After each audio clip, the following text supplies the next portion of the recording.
School பையன் pass பண்ணிட்டான்னு சொல்லிட்டு எவ்வளோ குதூகலமாக ஓடி வந்து சொல்லுவாங்க. அந்த சந்தோஷத்தில் தான் நான் இருந்துட்டு இருக்கேன். ஏன்னா முதல்ல டைட்டில் வந்த படம். ஸோ இந்த நேரத்தில் நிறைய பேர் இந்த படத்தில் வேலை பார்த்தவங்க இல்லை, அது கொஞ்சம் வருத்தமாக இருக்கு. ஏன்னா என்ன முதல்ல வேலைக்கு சேர்த்து விட்டது எங்கள் டைரக்டர் பாலகுரு சார். அவர் மாதிரி நிறைய படத்தில் வேலை பார்த்தவங்கெல்லாம் நிறைய பேர் இல்லை. அவங்களுக்கெல்லாம் இந்த நேரத்தில் வந்து அவங்களெல்லாம் நினச்சி பார்த்துக்கிறேன்.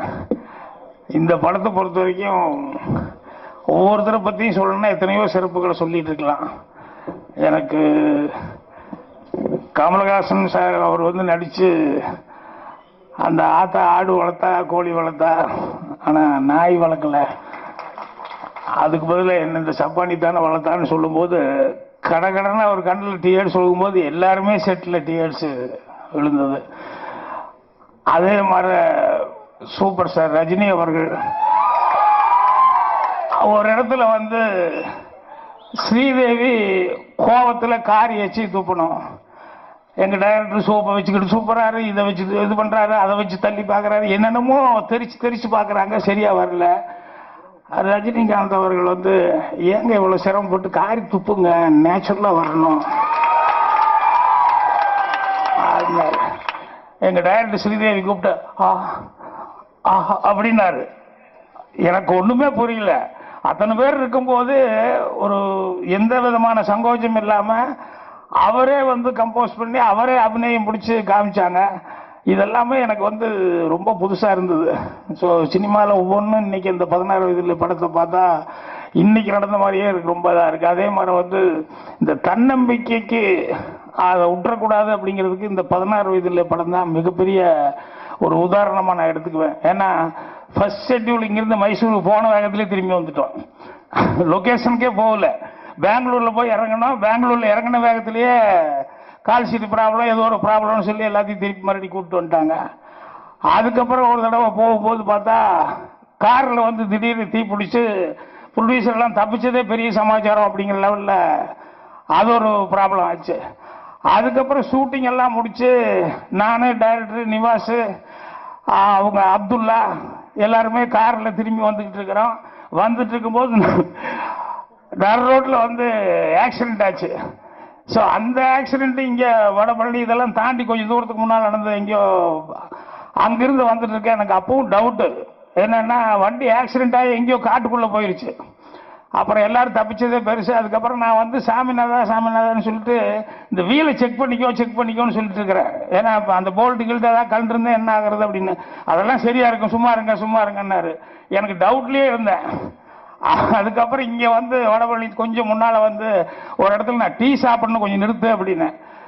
அப்புறம் டைரக்டர் மறுபடியும் படுத்துட்டாரு. அப்புறம் நிறுத்தினாங்க, நிறுத்தணும்னு என்னையும் அந்நேரத்துக்கு டீ அப்படின்னு சொல்லிட்டு இவ்வளோ பக்கம் வந்தாச்சு போலாம் அப்படின்னாரு. டக்குன்னு ஒரு சவுண்டு பார்த்தா ஒரு வீல் தனியாக முன்னால் போயிட்டு இருந்தாங்க. டைரக்டர் கேட்குறாரு, இன்னும் அது வீல் ஓடிட்டு இருக்கு, நம்ம வண்டி தான் சார் அப்படின்னு. அதுக்கப்புறம் நல்ல வேலையை நிறுத்தாமல் இருந்தது என்ன ஆகுறது அப்படின்னோம். இதெல்லாம் தாண்டி எல்லாரும் டைரக்டர் அனுப்பிச்சு விட்டு ஃபிலிம்கான எல்லாமே பத்திரமா கொண்டு போய் சேர்த்து எல்லாருமே பத்திரமா போய் சேர்ந்துட்டோம். அடுத்த நாள் காலையில் வரும்போது அப்துல்லா மட்டும் கை காலில் இப்படி கட்டு போட்டு வந்தார்.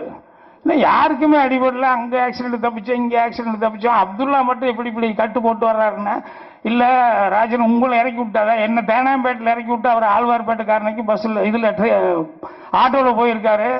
வழியில் தண்ணி இருந்தது, மழை பெஞ்சு தண்ணி தான் நிற்குதுன்னு ஆட்டோ டிரைவர் உள்ள விழுந்தோன்னு அப்படியே மொத்தமாக அப்செட் ஆகி அவ்வளோ பெரிய கட்டோட வந்தார்.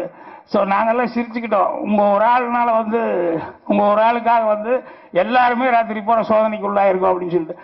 அந்த மாதிரி இந்த படத்தில் வந்த சோதனைகள் அப்படின்னு சொல்லும்போது எல்லாருமே உண்மையிலேயே பயப்படுவாங்க. சினிமாவில் வந்து சென்டிமெண்ட் பார்ப்பாங்க, இந்த மாதிரி இது சரியாக வருமா அப்படின்னு சொல்லி பார்ப்பாங்க.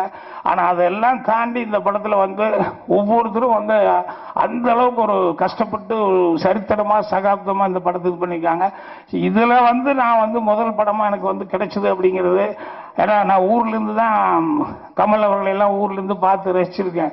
ஸோ முதல் நாளெல்லாம் வந்து அவர் நடிக்க வரும்போது எனக்கு அவ்வளோ ஒரு த்ரில்லாக இருந்தது.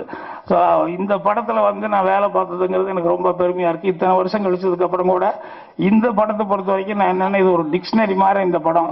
எல்லாருமே இது வந்து நிறைய விஷயங்கள் தெரிஞ்சுக்கிற அளவுக்கு இருக்குது.